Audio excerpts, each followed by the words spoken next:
Dan pemirsa, untuk membahas informasi selengkapnya kami telah terhubung dengan Guru Besar Hukum Internasional Universitas Indonesia Profesor Hikmahanto Juwana. Selamat siang, Prof. Bagaimana Anda melihat konflik antara Israel dan juga Iran saat ini? Ya, yang pasti begini. Pertama, kita harus pahami bahwa ini bukan perang yang terkait dengan Gaza. Tapi ini perang terkait dengan kemampuan Iran yang diduga sedang dikembangkan oleh Iran, oleh baik Israel maupun Amerika Serikat.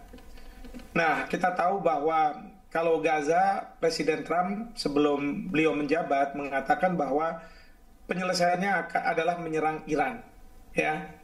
Lalu kemudian Presiden Trump meminta Iran untuk melakukan negosiasi terhadap kemampuan Iran untuk mengembangkan senjata nuklir. Itu difasilitasi oleh Oman, tapi belakangan gagal. Nah, beberapa hari sebelum gagal itu, Presiden Trump sudah mengatakan bahwa kalau misalnya ini gagal, maka saya akan menyerang Iran. Jadi, saya melihat bahwa serangan Israel ke Iran sebenarnya dimotori oleh Amerika Serikat. Cuman masalahnya bagi Amerika Serikat, mereka tidak bisa melakukan serangan ke Iran secara langsung. Karena apa? Karena dia tidak punya basis hukum. Ya, dia tidak ada alasan yang tepat. Nah, sehingga yang punya alasan yang paling tepat adalah Israel. Israel diminta untuk melakukan serangan ke Iran atas dasar hak untuk membela diri, pasal 51 Piagam PBB. Nah, tetapi Israel menafsirkan pasal 51 Piagam PBB ini bukan ketika dia diserang, tetapi ketika dia tahu bahwa dia akan diserang dengan senjata nuklir Iran itu, maka dia akan menyerang terlebih dahulu. Dan kalau kita perhatikan dalam pidato Perdana Menteri Netanyahu setelah serangan dilakukan ke Iran, Lion Rise itu dilakukan, maka dia mengatakan bahwa sebelum kami dimusnahkan oleh Iran dengan senjata nuklirnya, kami berhak untuk melakukan serangan ke Iran. Nah, sementara bagi Iran, dia melakukan serangan balasan ke Israel, dasarnya adalah pasal 2 ayat 4 Piagam PBB yang meminta kepada negara-negara sebenarnya untuk tidak menggunakan kekerasan atau ancaman kekerasan dalam hubungan satu dengan yang lain, ya terutama untuk menjaga integritas teritorial suatu negara. Nah, jadi ini yang terjadi, mengapa Iran melakukan serangan. Nah, kemarin saya juga mendengar dalam pidato Perdana Menteri Netanyahu yang mengatakan bahwa saat ini segala sesuatu bukan di tangan Israel lagi, tetapi segala sesuatu di tangan Amerika Serikat. Nah, jadi Amerika Serikat mungkin dengan Israel punya perjanjian, dan saya yakin saya yakin ada perjanjian antara mereka terkait dengan security arrangement. Security arrangement ini intinya adalah serangan terhadap satu negara berarti serangan pada negara lainnya. Jadi serangan terhadap Israel berarti serangan terhadap Amerika Serikat. Sama kok, Amerika Serikat juga mempunyai perjanjian seperti ini, misalnya NATO gitu ya, dengan negara-negara Eropa. Itu di pasal 5-nya menyebutkan hal tersebut.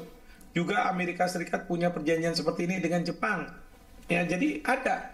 Nah, sehingga apa? Sekarang Amerika Serikat punya basis ketika dia menyerang Iran.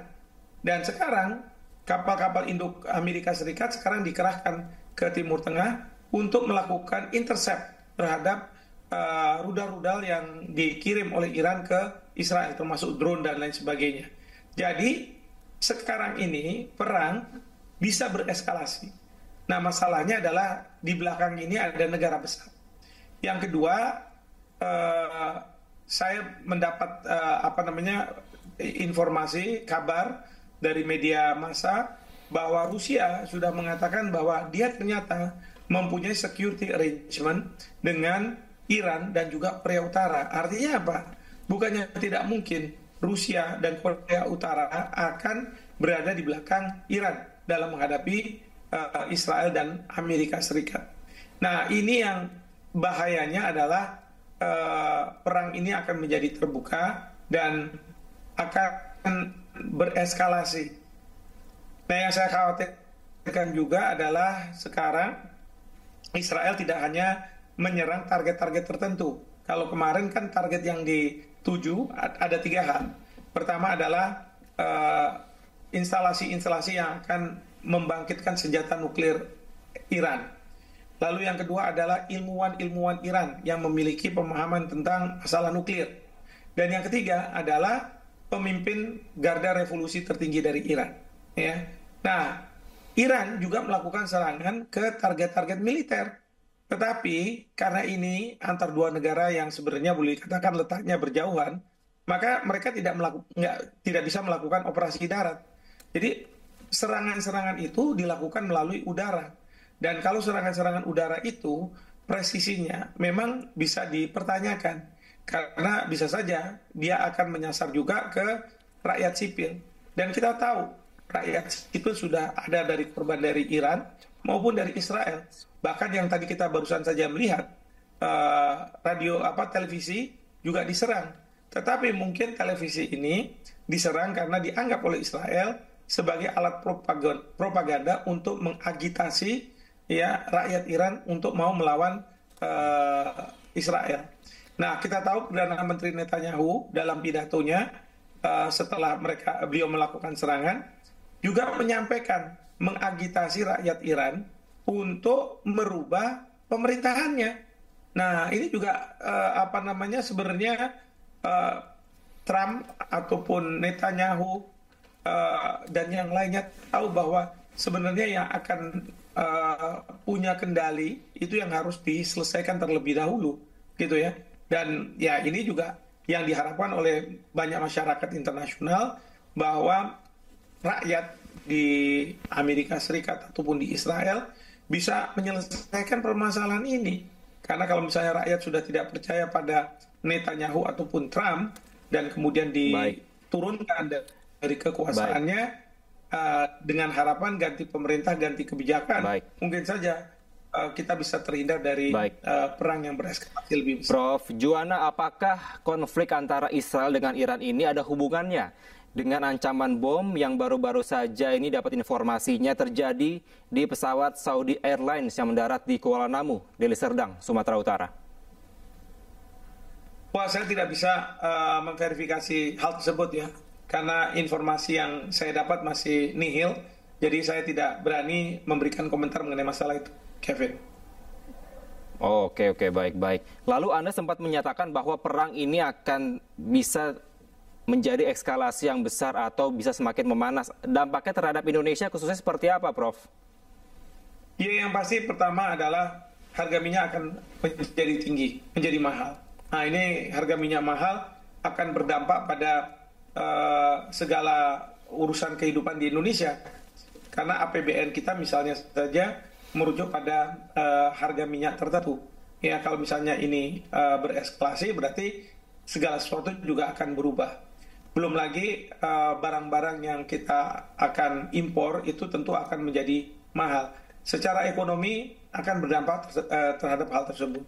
Yang kedua, secara politik, ya kita tentu pemerintah harus memikirkan sikap politik seperti apa yang harus Indonesia ambil agar kita bisa berperan maksimal dalam menjaga perdamaian, ya supaya tidak bereskalasi perang.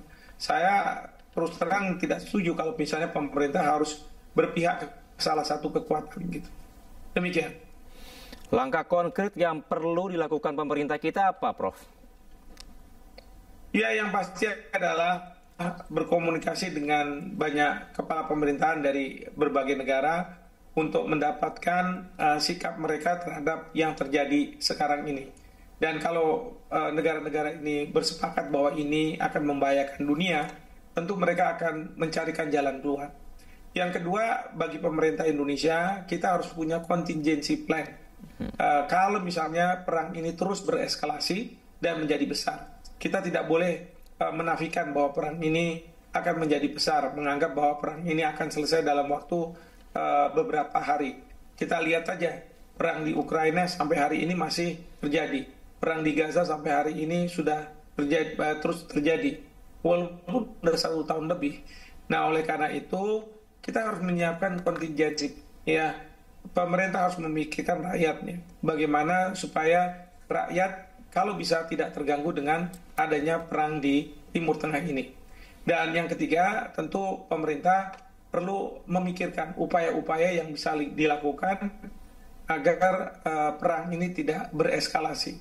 Nah, ini yang menjadi tantangan bagi kita Indonesia, karena kita ini sekarang di bawah kepemimpinan dari Pak Prabowo, Presiden. Beliau dengan berbagai juga harus berperan serta, dan itu sesuai dengan amanat dari pembukaan Undang-Undang Dasar kita. Seperti itu. Baik, Prof, selain harga minyak, apakah juga akan berdampak terhadap potensi nuklir yang dimiliki Indonesia? Indonesia kita tidak memiliki senjata nuklir. Bahwa kita akan membangun instalasi nuklir, ya, tetapi untuk tujuan damai. Dan tentu ini masih berproses karena ada sebagian kelompok masyarakat kita yang menolak adanya tenaga nuklir untuk digunakan misalnya pembangkit tenaga listrik dan lain sebagainya. Jadi sampai saat ini tidak, dan perlu diketahui kita juga anggota dari Non-Proliferation Treaty, NPT, yang intinya tidak membolehkan negara yang tidak memiliki senjata nuklir untuk mendapatkan pengetahuan berkaitan dengan senjata nuklir. Seperti itu. Baik, Prof, Anda melihat respon pemerintah terhadap konflik antara Israel dan Iran sejauh ini seperti apa? Ya, memang masih normatif. Ya, saya mendengar bahwa Menteri Luar Negeri sudah membuat pernyataan bahwa meminta agar negara-negara yang terlibat untuk menahan diri. Ya, tetapi kan itu hanya himbauan. Nyatanya tetap perang ini terus langsung, saling serang, jadi masih belum sampai pada mengikuti himbauan yang diberikan.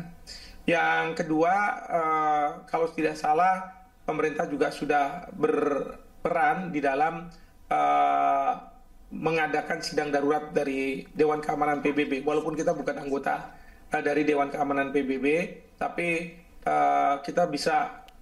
Indonesia mendorong agar permasalahan ini segera dibahas di Dewan Keamanan PBB. Jadi itu saya lihat yang sudah dilakukan oleh pemerintah Indonesia. Baik.